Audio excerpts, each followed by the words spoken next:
Hello everyone and welcome to the Blue Skills training program. My name is Isaac Gamberson and I'm your coach on the program. Today we'll be talking about problem solving and conflict resolution. Very interesting topic. So I'll start by defining what problem solving is. Problem solving is a mental process of discovering, analyzing, and preferring solutions to difficult or complex issues. The ultimate goal of problem solving is to overcome obstacles and find a solution that best resolves the issue. The uniqueness of the situation determines the best strategy to be used in solving that problem, right? So problem can be academic, different types of problems can be academic problems, social problems, mental problems, financial problems, right? Academic problems. So there are different kinds of problems. Problems can actually come up. It basically is talking about, regardless of which area the problem comes up, it is basically talking about you finding yourself in a difficult situation and then you looking for the best possible solution to that particular problem. So steps to problem solving. There's usually a formula or a step to problem solving, okay? And there are 5 of them. Number 1 is to first of all identify the problem. You have to identify what is the challenge, what is the issue at hand, okay? Identify the problem. These are academic problems, the personal problem, an emotional problem, mental problem, or whatever the challenge is. The first thing you do is to first of all identify what the challenge is. The second step in problem solving is to generate potential solutions, right? So you begin to explore options of how to solve the problem. And usually when you explore, you come up with a list of potential solutions. After that, the third thing you have to do is to choose one solution. Usually you choose the best solution, right?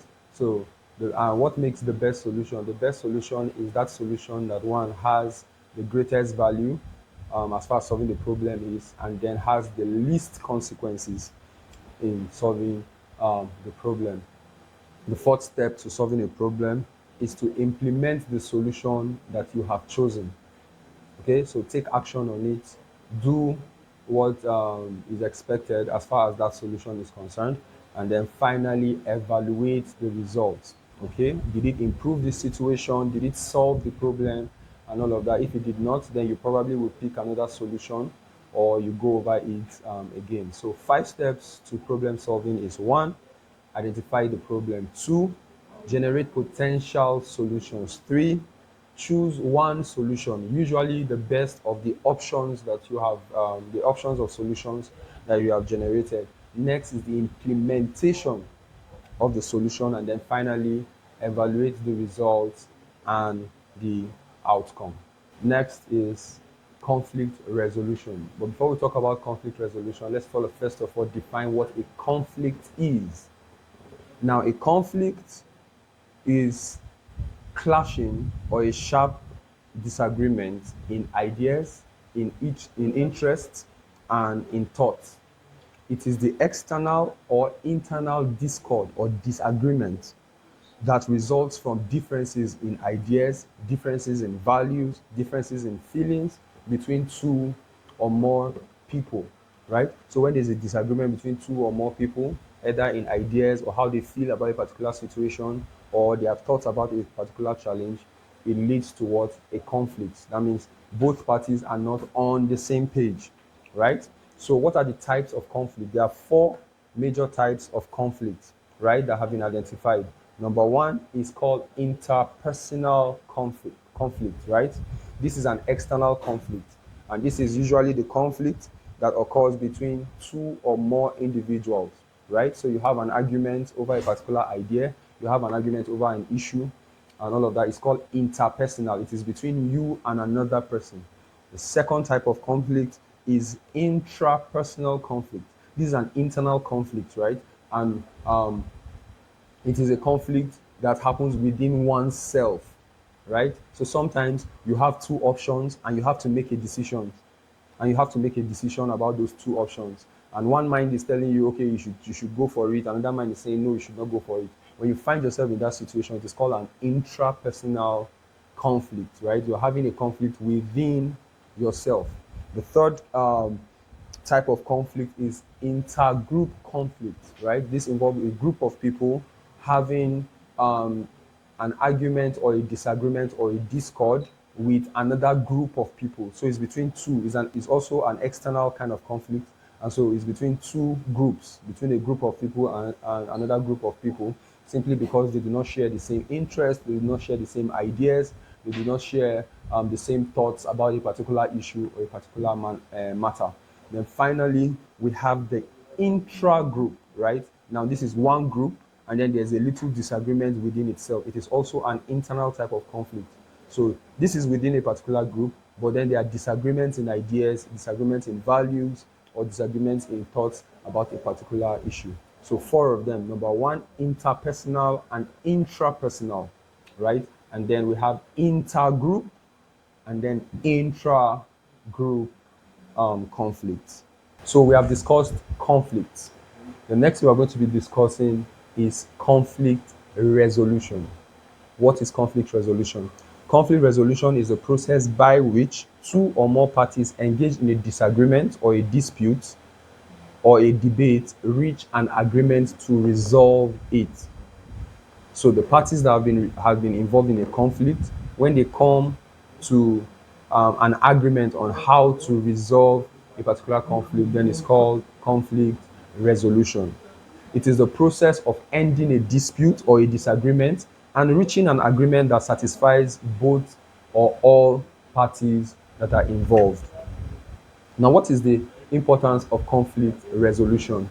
Number one, it enhances your understanding of others, right? So it gives you, conflict resolution gives you an opportunity to hear from the other party. What is their idea? What is their thoughts? And then how they are thinking, and it helps you to understand them. Secondly, it builds trust and rapport, right? At the end of conflict resolution, usually people are able to settle their differences and then they're able to build strong relationships. Next is you're able to expose to diverse ideas. You're going to be exposed to diverse ideas and opinions. In the process of conflict resolution, you're able to see points of view that are different from yours and be able to understand it. Okay, so it exposes you to diverse ideas and then opinions. Next is what? It reduces stress and what? And distraction. Anytime there is a conflict, people that are involved are usually stressed, frustrated, and then distracted, right? So when a conflict is resolved, then that is particularly solved or reduced. Next is what? It increases emotional intelligence, empathy, and what? Respect. Then next, it creates a positive environment for progress. Anytime there's a conflict, it impedes progress. And anytime a conflict is resolved, there's room for advancing and making progress. Now, types of conflict resolution. There are five main types of conflict resolution, how to resolve conflict or how conflicts are resolved. All right, at the end of this training, I want to know which is your favorite style. Okay, you can either say there are types or styles of conflict resolution. The first I would like to mention is what? The accommodating style of what? Conflict resolution. This usually involves one forsaking his own needs, his own ideas, right, for those of others. Usually it means that you have to take some kind of defeat to let another person win. That is called what? Accommodating. The second type is what? Avoidance. There are people who don't like to face conflict at all. They always find a way to put it away or find a way to postpone, but they will rather not confront or face that particular conflict. So some people will rather avoid the conflict than to engage in it. The third is what? Compromising. Compromising is the attempt to find a solution that will at least please all parties. To find a solution that will at least please all parties. So they find a middle ground. They find a middle ground. Okay? So now, what does it mean to find a middle ground? It means each party has to take some level of losses or some level of winning. That's what happens with compromising. It means you have to give up some of your own desires and the other person has to give up some of their own desire, and you guys meet at the middle. It's called compromising style of conflict resolution. The next is what? Collaborating. Now, collaborating is similar to compromising, except that in collaborating, each of the parties helps the other one to get their solution, to create some kind of a win-win situation. Remember, when I said compromising, in compromising, you have to accept some level of losses and some level of wins. But in collaborating, both of you come together to solve each other's problem. And at the end, it is somewhat of a win-win situation. Then finally, competing style of conflict resolution. It takes a firm stand on its own idea, on its own desires, and will not back down until things are done in his or her way, right? So the competing style will take a firm stand and refuses to see other people's perspectives or welcome other people's idea. They basically keep on pushing their own idea until they get their way. So, my question to you is, what do you think is your favorite style of conflict resolution? And then finally, for the reflection for this class, I would like you to sit down and think, how does problem solving and conflict resolution help you in your life, help you in your business, and help you in your career? This brings us to the end of this program, and I'll see you next week.